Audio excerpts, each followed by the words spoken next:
Good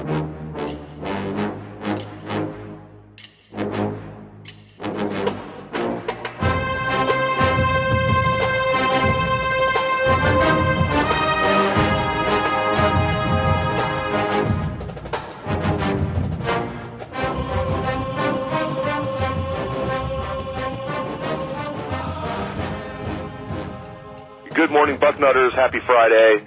This is the Bucknuts Morning 5. I am Dave Biddle, joined by Jonah Booker. It is January 27th, 2017, and J-Book, we are just a few days away from signing day.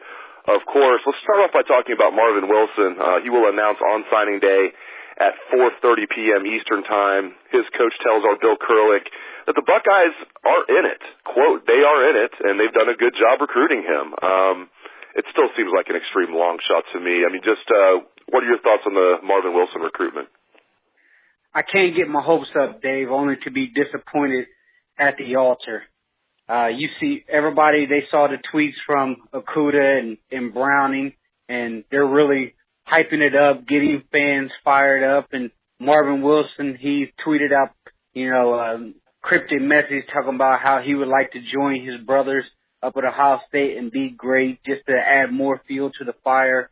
And then Larry Johnson, Urban Meyer, they had their in-home visit, and you mentioned his coach said it was a really good visit. The one thing that really did stand out to me was Urban Meyer breaking down the real-life Wednesdays and what they can do for Wilson after his football playing days. And they mentioned no other coach has presented that to Wilson, so we'll see how big of an impact that is. It was obviously a huge impact with landing Jeffrey Okudah, but I'm with you. I can't get my hopes up just now.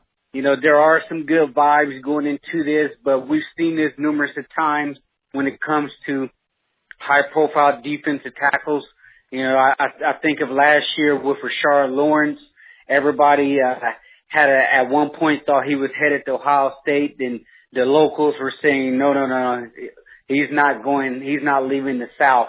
So it may be another one of those situations. I'm hoping for the best, but I'm not getting my hopes up. Ohio State recruits so well. I mean, they're off the charts in most position groups. I mean, it's just to say they recruit well is an understatement. But why, in your opinion, do they struggle to find the elite defensive tackles? Now, nothing against Haskell Garrett. He's excellent. Jerron Cage, I think, is very underrated and good prospect. But not just this year, just as you mentioned, last year, they seem to always finish second or third with these really elite defensive tackles. Can you put your finger on why? I really can't put my finger on it. I mean, the defense, getting that one technique defensive tackle, that big body, 300-pounder guy that's going to eat up a lot of space in the middle. Those guys are so hard to get, Dave. And typically, when you're looking at landing those type of difference makers, where do they come from? They come from the deep South. So every team in the SEC, ACC, Big 12, they're on top of those guys. So it makes it extremely hard to pull them out of that region. I mean, Ohio really doesn't produce those type of one technique guys. The last one that, Ohio State really had that was just dominant was Big Hank, and he came out of Michigan, and he was a sleeper that Michigan and Michigan State pretty much passed on, and kudos to Jim Tressel for finding that gem. But those guys are so hard to find. I mean, it really astonished me because if you look at Ohio State's defensive line recruiting, they're recruiting at the defensive end position. It's lights out. They're pulling guys from all over the country at defensive end and difference makers who are speed rushers, which that is also very hard to find. But for some reason, they just struggle getting those monster D tackles, those 300-plus guys that's going to move an entire pile to clean up those linebackers. And you make a great point about Ohio not producing, the big, true one-tech defensive tackles, true nose guards. And we've had, some good defensive tackles that come out of Ohio in recent years. Michael Bennett, but he was a guy that was kind of an undersized defensive tackle that, was very good, but is not that 320-pound guy that we're talking about. Quinn Pitcock, same deal. He was a little bigger than Mike Bennett. But it's just, you're right, it's few and far between in Ohio, and that probably is the biggest factor, because if there was a bunch of 320-pound elite defensive tackles in Ohio, the Buckeyes would probably be getting them. So we'll see what happens. They at least have a chance with Marvin Wilson, but I'm with you. I'm not going to get my hopes up. I will be pleasantly surprised if he picks the Buckeyes on signing day. Speaking of signing day, it sounds like Thayer Munford was going to announce on signing day, and the offensive tackle from Massillon still might. They're going to have a ceremony at the school, but as Bill Kurlick has reported, talking to the coach there, who is also Thayer Munford's guardian, there's a chance Thayer Munford might not announce on signing day. And this is not a Terrell Pryor situation from what I'm being told. This is not him delaying it so he can decide where he wants to go. I think there might be something else at play, maybe academics. Just what are you hearing about Thayer Munford, and do you think everything will get resolved and he will be a Buckeye in the end? I think it's going to be a wait-and-see approach. When it comes to academics, Dave, you have a twofold situation.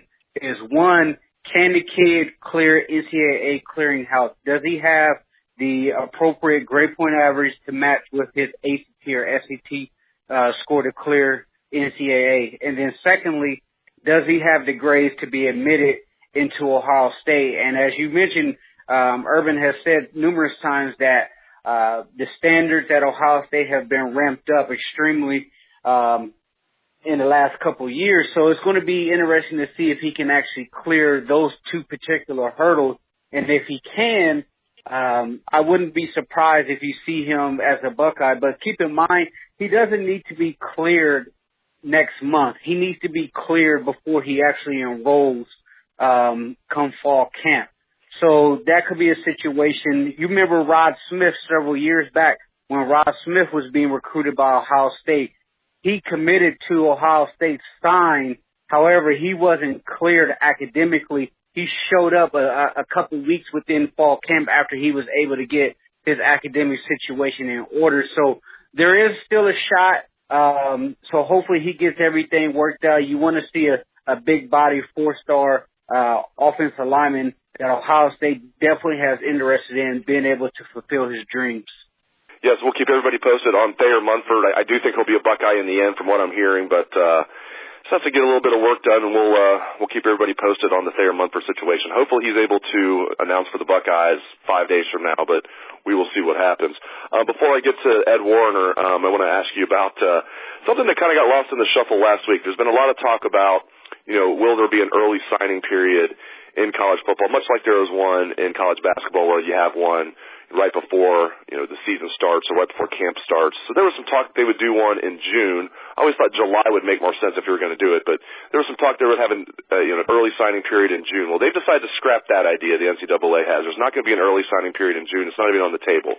What has been proposed is an early signing period in December. So just 2 months before signing day, but, would be a little more of a buffer there, an early signing period in December. They will vote on this in April, Jonah. What are your thoughts on this? Would you be in favor of an early signing period in December? I don't like it, Dave. And the reason being is you're dealing with 17-year-old kids who are very indecisive. For example, if you pull up the 24/7 decommitment tracker, since January 23rd, there's been 50 kids that's decommitted, 600 plus overall of kids that flipped. So you're telling me these 17-year-old kids, you're speeding up their entire process by a couple months. Yes, there are going to be some kids, like a Wyatt Davis that you, as an Ohio State fan, that you would love to see, have his ink on the paper early as soon as possible, especially with, all the rumors that were floating around.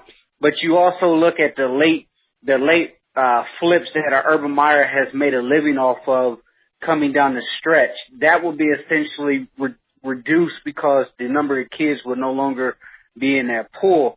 So I understand the reason. The high-profile coaches, they seem to be against it.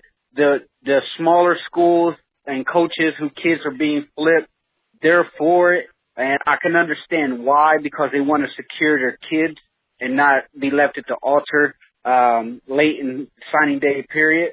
But I'm against it just for the simple fact that a lot of these kids, they really don't know until the very end. And you look at basketball, Dave, college basketball has the early signing day period. However, if you look at the stats, college basketball also has a huge fail rate of kids that are transferring out of the university.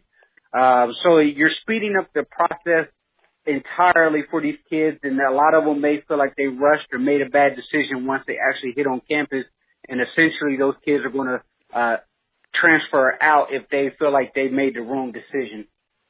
Very well said, sir. You would know as a former college football player yourself about the process. I want to finish the show talking about Ed Warinner.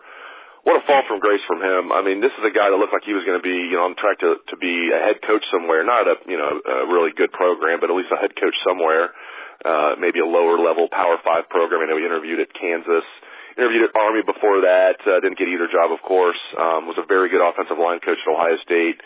Then promoted to offensive coordinator the last 2 years. Well, he was told to look for other work by Urban Meyer from my knowledge, and he landed at Minnesota as the offensive line coach with PJ Fleck's staff. And to go from Ohio State's offensive coordinator to maybe moving on to be a head coach, and then to go backwards and be Minnesota's offensive line coach is unbelievable. And then he'd been pretty silent, Jay Book, completely silent since all of that went down. And this morning he released a very interesting tweet on Twitter.